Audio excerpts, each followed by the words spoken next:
down, right? What do I mean by conventional? Normal, right? Conventional, right? The normal thing. There's other not so normal, right? Abnormal things. But the conventional mortgage is 80%. So typically you're supposed to put 20% down. But the reason I say it's a trick question because you buy a house for $100,000, right? You want to buy a house for $100,000. How much do you think you're going to end up spending in the end? A lot more than $100,000? How much more? Well, what condition is this house? I'm not talking about repairing it. I'm just talking about acquiring possession of the house, right? You're going to buy the house. Like I'm buying this, what is this thing called? I'm buying this thing, right? It costs something, right? Right. When I go to buy it. But even if I go to the store and I see it and it says $10, when I go to the cash register, go to buy it, how much does it cost? Should be $10. Really? Have you ever done that? Yes. You? If I pick something up in a store, it's $10, I go to register, it's not $10. Unless you cover tax. Oh, there's some other stuff, right? So it doesn't cost exactly what you supposedly bought it for, right? There's usually some additional cost associated with it, right? So let's suppose, for the sake of argument, we got our emergency fund, right? We got our 6-month reserve saved, right? And now we put our savings together for our house. And the house is going to be $100,000. How much should be in our savings if we're going to get a conventional mortgage? $20,000 plus whatever all those other costs are going to be. Taxes, insurance, right? Homeowner's insurance you talked about you're going to need, right? You might, depending on where you are, you might have an attorney's fee. If you come to Connecticut and I close your house, you definitely going to have an attorney's fee, right? Because I don't work for free. So you got an attorney's fee, right? Some places, like where do you live? Where are you from? I'm from New York. Yeah, definitely. I'm glad you said New York. I was looking for somebody from New York. I was trying to get him, but he don't know where. He never lived in New York. He lived everywhere but New York. The other 49 states, but not New York. But I'm glad you said New York, because New York is even different than Connecticut. See, in Connecticut, you have an attorney for the buyer, right? And then there's a seller. You have an attorney for the seller, right? But then, if you're getting a mortgage, the attorney for the buyer, who will be getting the mortgage, also represents the bank. And then there's something called title insurance. Anybody know what title insurance is? No? All three, raise your hand at once. Anybody know what title insurance is? People dispute the title? Or huh? People dispute the ownership? Or I like him. No, even though he don't know anything about buying houses, he's going to buy stocks instead of a house. He's absolutely right. Right? What happens is if you get a mortgage, the mortgage company or the bank is going to require that you have something called title insurance. And what the title insurance does is assures the bank that if someone comes up later on and says, guess what? Shanae sold me this house, but some Indian from way back when is saying this is an old burial ground and they have special rights to this property.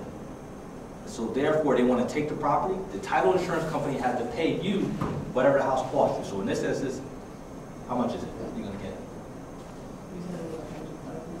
$100,000, right? So the title company will cover you up to the amount that you purchased the house for. Will they pay for the taxes? Will they pay the attorney's fees? Will they pay any of those other things? Absolutely not. They only pay for what the house sold for. In that instance, $100,000, right? So that's another fee. So you got attorney's fees, you got homeowner insurance, right? We got burritos out there. Some soda in there. Does that happen very much? Or? Excuse me? Does that happen often? Yeah, title insurance? Or? You have to have title insurance in some states. In Connecticut, well, let me back up.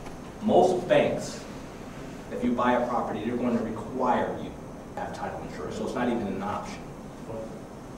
I guess what I was asking is how often is that disputed? Like how often is the title to a property? Yeah. Not very often, right? Because if it was done often, right? If it was a frequent thing, there probably wouldn't be any title insurance companies, right? Because they're in the business to make money, so they're betting that there's not going to be a problem, right? So there's a risk, right? And it's pure risk. It's one of those things where we know this could possibly happen, but it doesn't happen too often. You understand? So it does happen, and I've had to actually go to title companies and ask questions, because sometimes what happens is you have something called encroachment. You ever heard that word? Encroachment? I'm not talking about football. That's what we're back at right again. I'm talking about owning the house. Encroachment. So you were working with that's where someone tries to build a fence on your property or something? Okay. Now you're back on track. Now we're here. Encroachment, right? This is your property. Right?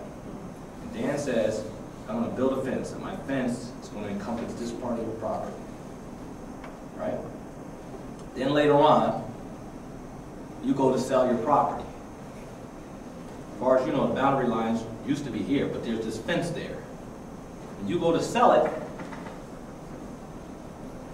maybe, because in Connecticut we don't do surveys, but maybe the person buying the property doesn't realize that this fence is on their new property that they're about to purchase, right? So later on, when you go to sell it, when the person goes to sell it, and the person buying it says, there's a problem here, right? What you're going to do, you're going to go to your title company and say, hey, look, there's an issue here. But the only way that's going to help you is if this problem existed before you bought the property. If it happens afterwards, anything from the day that you bought the property forward doesn't matter. It's only what happened, like the burial ground, right? It's only what happened years and years and years and years ago. But the bank will require you to do that now, or buy title insurance. But now, suppose you bought that house cash.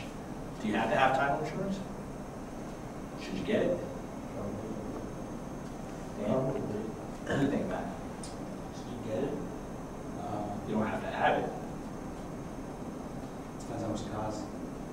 Really? You might be right. I mean, if it's cost prohibitive, why would you buy it, right? I mean, if it costs as much as you're going to pay for the house. Does it cost very much? Or? It's usually about, let me see, probably a little more than 1%. Okay. Is it okay? You want to buy it? Man, you get it awfully hard here, my friend. Yeah, right? Why wouldn't you? I mean, because the penalty for not buying it, God forbid, I mean, because you only have to pay for it once. It's not like your homeowner's insurance where you're paying every single month, right? You only pay for it once, and that's at the time of closing. So that's part of your closing costs. And that's what we call it. So it's that $20,000 plus usually anywhere from 3 to 6%, right? $3,000 to $6,000 is what's going to be your closing costs normally, right? So you're buying a $100,000 house, you're probably going to need anywhere from $3,000 to $6,000 to pay for closing costs. Everybody understand that? You got it, Matt? What are closing costs? What are they? It's everything above and beyond the 20% that you're paying to purchase the house. That's considered closing costs. This is unrelated, but does renter's insurance go with you? If you keep paying it, No, like say I live here and I have renter's insurance, and I move over here. Do I still have renter's insurance? Or do you pay every month? you got to pay every month. First of all. It's not a lot, though. Come on, You have to update the address, I think. Thank you. So it doesn't just follow you, like, you know, it's not like your clothes you can't just put in the box and bring it next door and that's covered. You have to change your address with the insurance company so they cover the premises, because depending on where you live, the insurance might be more expensive to cover that. You know, if it's a more risque place, you know, they're going to charge you more than in a place where it's not as risky. Okay. All right, so we just spent $106,000 for our house, right? Our $100,000 house. But before we got to that point, like I said, let's get back to New York. I was talking about the attorneys, right? In Connecticut, you got an attorney for the buyer, attorney for the seller. The attorney for the buyer represents the bank and the title insurance company, right? In New York, it's very different. In New York, there's an attorney for the buyer, there's an attorney for the seller, there's an attorney for the bank, there's an attorney for the title company. So you got 4 attorneys at the table. And guess who pays for them? Not me. Maybe not you, of course you. Who else?